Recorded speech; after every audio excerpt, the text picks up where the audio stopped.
This guy was trekking through the woods when he stumbled upon a secret trapdoor in the ground.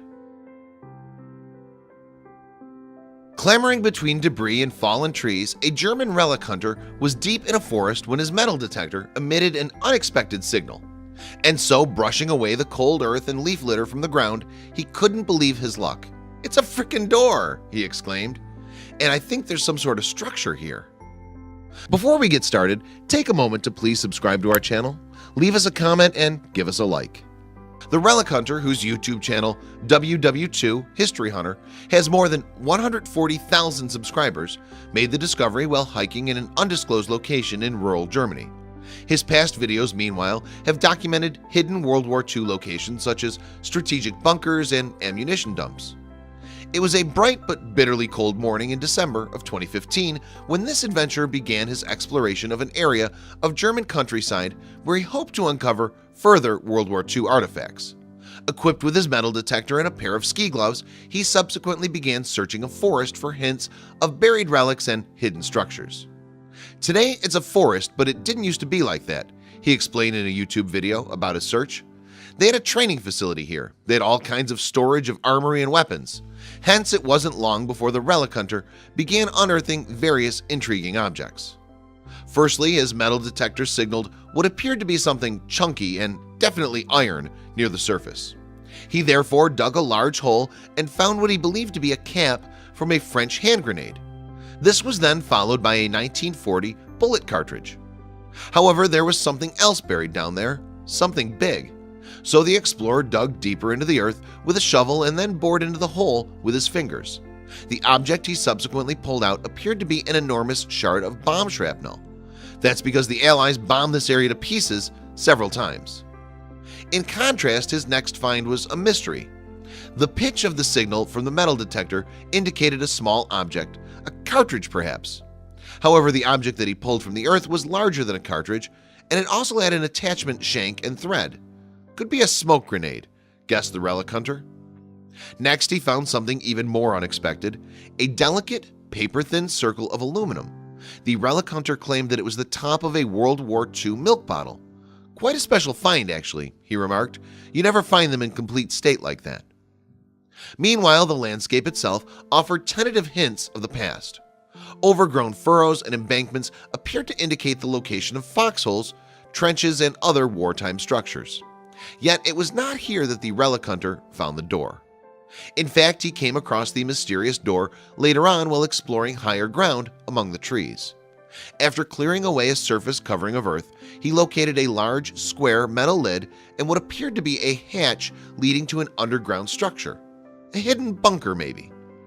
Indeed, the European countryside hides a warren of German-built underground structures, particularly on the so-called Atlantic Wall in coastal areas. So what would the relic hunter find here? Inserting a shovel between the door and the frame, he opened the lid a small way. However, the door would not open fully. Instead, the relic hunter peered through a hole in the corner. It was too dark to see anything though, so he decided to cover up the hatch and come back another day. Of course, he'd been able to ascertain that there was a large structure down there, but he could not yet be sure exactly how deep it was. 2 months later though, the relic hunter returned to the forest. This time, moreover, he was kitted out with a heavy-duty chisel, a crowbar, a hammer, some ropes, and a hatchet. The total load of this extra equipment was around 30 pounds, which demonstrated how determined he was to open the door. Unfortunately, this time it was even colder than it had been on his previous visit. "Some people have fun in the snow," he said. "I'm not one of those." Thankfully, though, it turned out that there was no snow in the upper part of the forest where he discovered the door. What's more, he had it open for 10 seconds using his crowbar. Finally, the relic hunter was able to look inside. What would he find? A cache of ammunition, a Nazi control center, or a hastily abandoned wartime bunker filled with the personal effects of German soldiers? "I have to say, I'm really disappointed," he admitted. "To be honest, I feel like an idiot." In fact, the bunker contained several large pipes and valves. It appeared to be part of a water system. Who and what the system supplied, however, was unclear.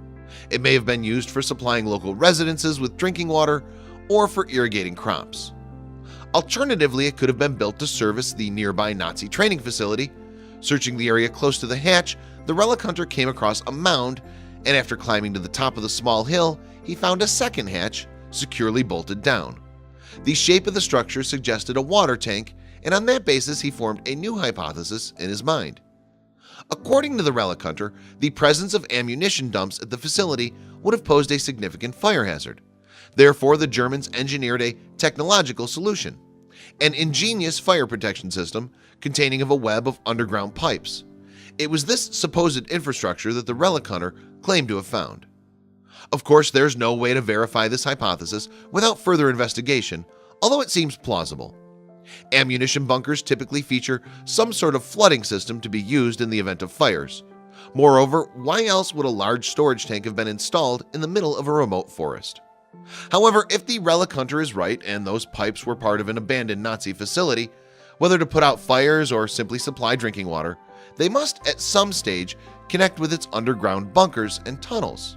Perhaps a future episode of WW2 History Hunter could follow where they lead. Check out these other videos from Let Me Know. If you haven't made the move to subscribe to our channel, all you need to do is click on that red subscribe button. Thank you for watching.